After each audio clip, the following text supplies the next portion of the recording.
Is up, everyone? Carnage here, coming to you with another unedited episode of Raid Shadow Legends. And in today's episode, we will be featuring Skullcrusher, an epic defense champion from the Oregon tribes.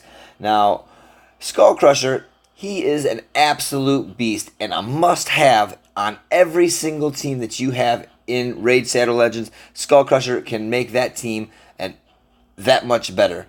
Skullcrusher is a defense champion focused solely on placing counterattacks on all of his allies while simultaneously placing an unkillable buff on himself and an allied protection on all those that he placed a counterattack on. So let's get right into it and let's take a look at his A1. It's Smash. I've got his skills fully maxed out here, so he does a little bit more damage than he would without it. I highly recommend investing your skill tomes into him right away above almost every other epic that I've come across so far. His first move attacks one enemy, places a 50% heal reduction debuff if the target's defense is lower than this champion. Now, Skullcrusher's defense is relatively high for an epic defense champion, so if you place some good artifacts, putting some defense percentage or whatever else, buffing his defense, a lot of champions out there, unless they're Norog, Legendary, or someone along those lines, they're going to have a lower defense than this champion. So placing the heal reduction is a pretty definite thing. Almost always. Really great to have in the Spirit Keep with the Minotaur or any boss really that you're having a hard time with some sort of healing effect. The heal reduction is a great addition to have on this champion, especially on an A1. Now let's check out his A2, and this is his bread and butter for every move that he has. It's called Stonewall. It places a 50% ally protection buff on all allies except this champion for 2 turns. Places a counterattack buff on all allies except this champion for 2 turns, and then places an unkillable buff on this champion for 1 turn. Again, I maxed his skills, so it was a 4-turn cooldown, but now it is only a 3-turn cooldown because I have the cooldown, the tome for upgrading the skills. Now, he does have a passive skill, which makes him so much stronger than he already is. It's Unshakable. It decreases the duration of all buffs on this champion by 1 turn at the start of each turn. Guys, this is an incredible passive ability. I haven't seen this ability on anybody else, so this makes Skullcrusher unique in this way because, yes, you can have his resistance all the way up, and he will be very hard to place a debuff on.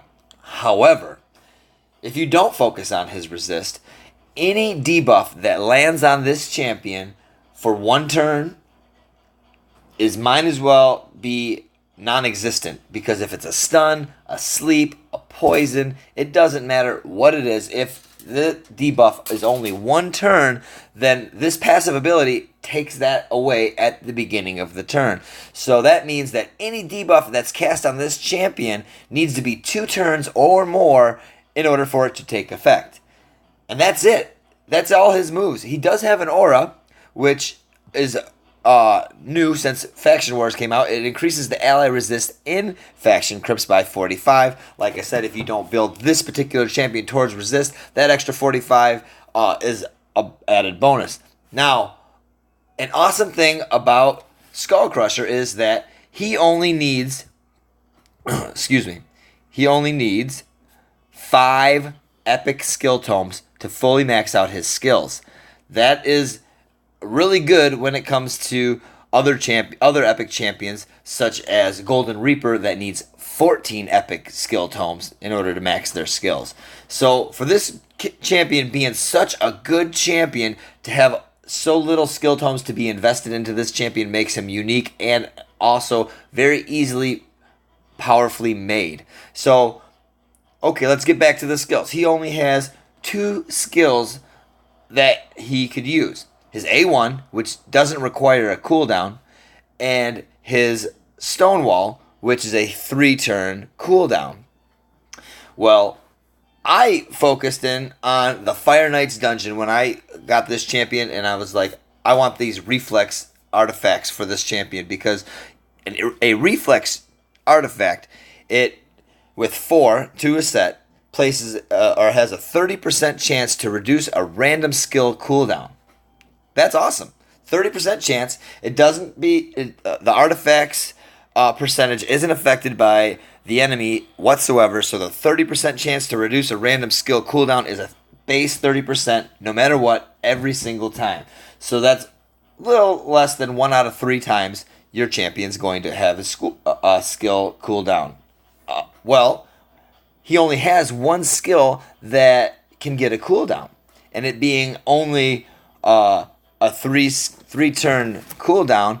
If you get a cooldown on this, a 30% chance, pretty much a 1 in 3 chance every single time his skills are going to have a cooldown. That drops that 3 turns to 2 turns. So basically, what this is doing is turning his 2-turn counterattack and 2-turn unkillable into a unstoppable unkillable, because he's constantly going to be able to be using this move every turn.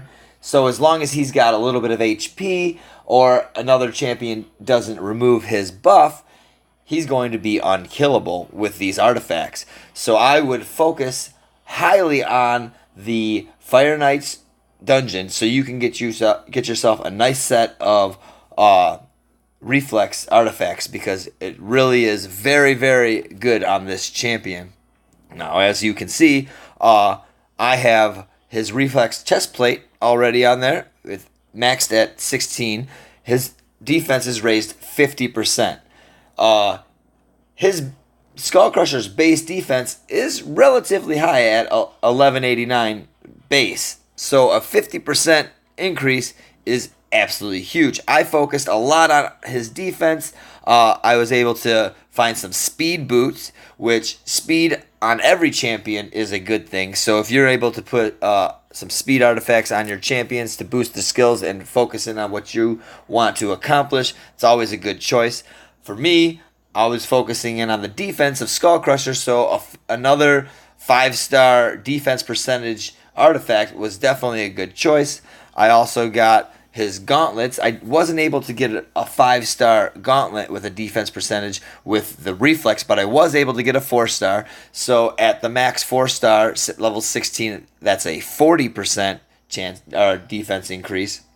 So that is relatively good. And then everybody knows that the base for the shield is defense, base for the helmet is going to be HP, and the base for the weapon will be attack. Now, I focused a lot on his defense and his HP, raising that as high as I can, because I know the survivability of this champion is key. The more HP that he has, the less he's going to be taking the higher his defense, the less damage he'll be taking, and the more HP he has, the longer he's going to stay on the battlefield. So I focused in on his defense and his HP skills. Everything else was kind of a bonus, crit rate percent. That's always nice to have. Crit rate, defense, speed. So I raised him up pretty good. I have had great success with him in every single match I've had, from dungeons to campaign missions to PvP. I had him at level 50 for a really long time in PvP, and he was doing great. He was just being killed in Gold 4. But once I got him to 60 full ascended in Gold 4, he is just a beast, an animal. Let's take a look at his total stats. 42,168 total HP. It's pretty good for a defense champion. It's a lot of HP to be absorbed, especially when you have such a high defense. His attack for a defense champion, it's not too shabby either. He does some pretty decent damage with his A1 at 1,374.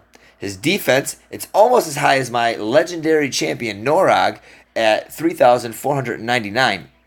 Norog just slightly outbeats him, but he's a legendary champion. I would expect that from him.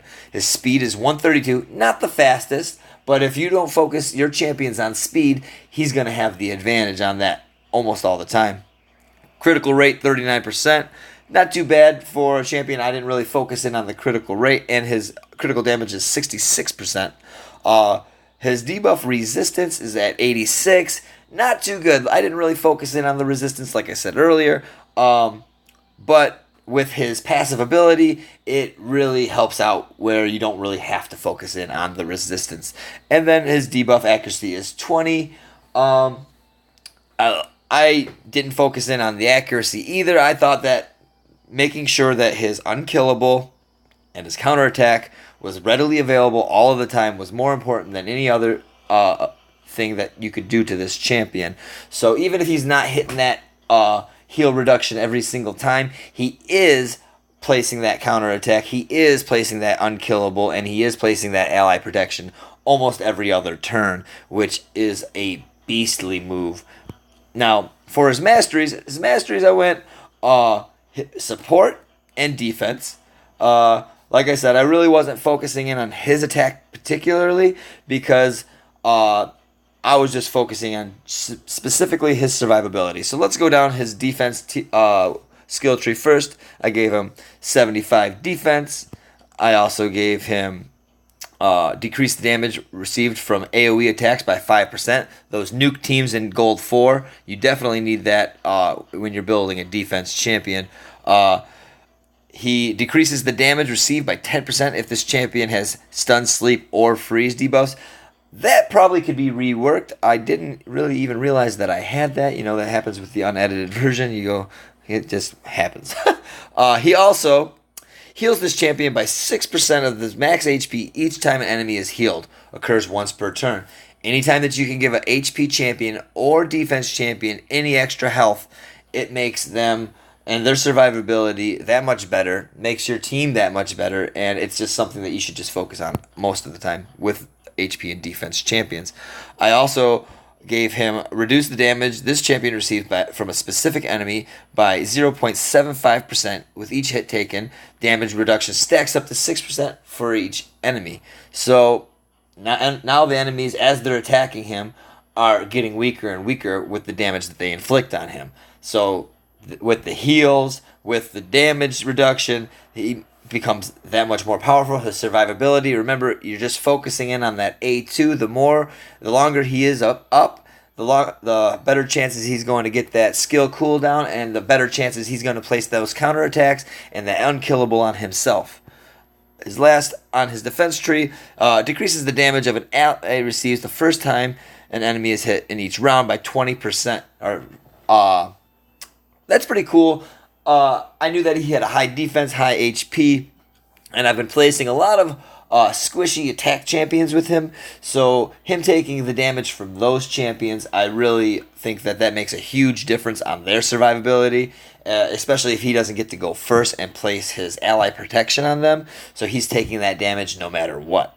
So moving on to the support tree, we started up with his max HP goes up 810. Always a good thing to have on a defense champion, like I said. His second is heals this champion by 10% of their max HP the first time an enemy is killed in each round. Health, there you go. More health, more health. Bring it to me, baby. All right. He has a 30% chance of increasing the turn meter by 10% when a debuff cast by this champion is removed or expires. So his heal reduction, every time his heal reduction is up there, 30% chance when that removes that he gets a boost in his turn meter. And, you know, the more turn meter you get, the more turns you get, the more times you have the ability, the more chance that you have the ability to get a decreased cooldown. Bam, unkillable, counterattack. Telling you guys, when your team has that counterattack, when your whole team has that counterattack, unless they're attacking Skullcrusher, the enemy is getting hit on their turn, plus your turn. Plus, if their turn meters are constantly going up with your speed, you're getting more moves and more moves and more moves. And if you're moving and the enemy is not, you're going to win. The more attacks, enemies don't get attacks. It's just a great combination. We just did that. Let's move on to this one.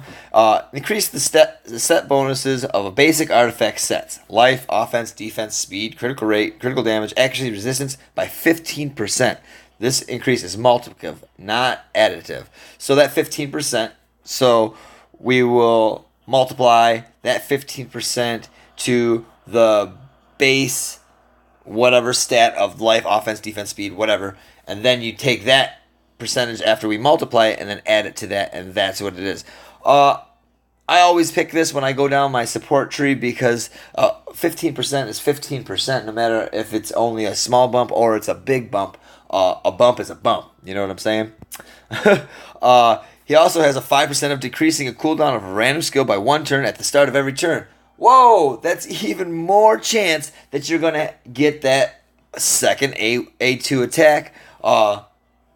You can't go wrong. I keep telling you. I'll repeat myself till I'm blue in the face. With that attack, with that move, the more turns that you have available for that, it makes the Skullcrusher undefeatable. His defense is so high, plus he's unkillable. Gives you more chance to send in the heals if you got healers on your team, or whatever you need to do to keep this champion alive. He also has a 30% chance to extend the duration of any buff cast by this champion by 1 turn. It will not extend block damage, unkillable, revives on death. Yeah, that sucks. It doesn't increase the unkillable stat. Yeah, that it is a little bit downfall. However, the counterattack and the ally protection, 1 out of 3 times, you're going to get that extended. Now, it's per individual champion because since his A2 is AoE, it affects all the champions on the team. This is a 30% chance for each individual champions. Sometimes I'll get it for 1 champion and not the other 2. Sometimes I'll get all 3. Sometimes I won't get it at all. But it does happen more often than not. So that counterattack, as long as you have that on your attack champions, you are doing major damage, especially if you have an AoE champion with a counterattack. Come on, guys. Also, we have a 30% chance to extend the duration of any debuff cast by this champion by 1 turn. It will not extend stun, sleep, freeze, provoke, or bomb debuffs. So that heal reduction, you got a 1 in 3 chance if you land that for that to be extended 1 extra turn.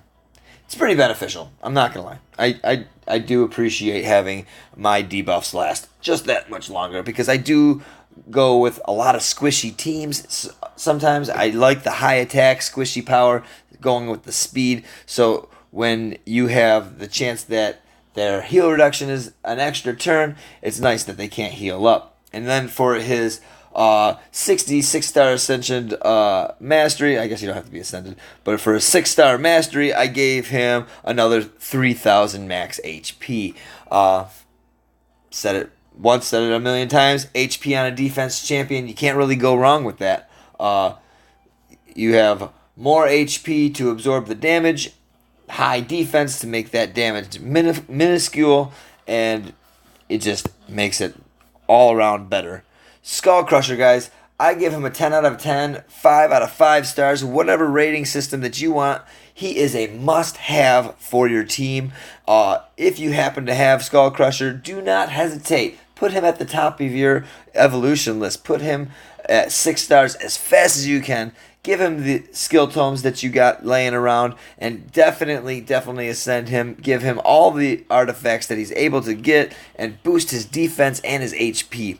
If you're lucky enough to be able to defeat the Fire Knight's dungeon and get some good reflex artifacts, I would go with that. The Spider's not too good with me. He doesn't give me anything really too good, but I have been able to max out his HP with those. Spider's a toss-up. I'm not really liking the Spider right now. I don't really have a team for her, so I don't really have the artifacts to talk about. Skullcrusher, however, 10 out of 10, guys. He's definitely worth it. I give all my endorsement that I have, all my credibility, everything goes to Skullcrusher. He is an amazing champion. All right, guys. Thank you for listening to me. Like, subscribe, share this video with your friends if you thought it was useful. And until next time, this is another unedited episode of Raid Shadow Legends. I will catch you next time.